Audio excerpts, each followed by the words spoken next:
నిలువద్దము నిన్ను ఎప్పుడైనా నువ్వు ఎవ్వరు అని అడిగేనా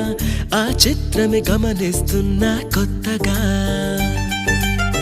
నువ్వు విన్నది నీ పేరైనా నిన్ను కాదని అనిపించేనా ఆ సంగతి కనిపెడుతున్నా వింతగా నీ కన్నుల మెరిసే రూపం నాదేనా అనుకుంటున్నా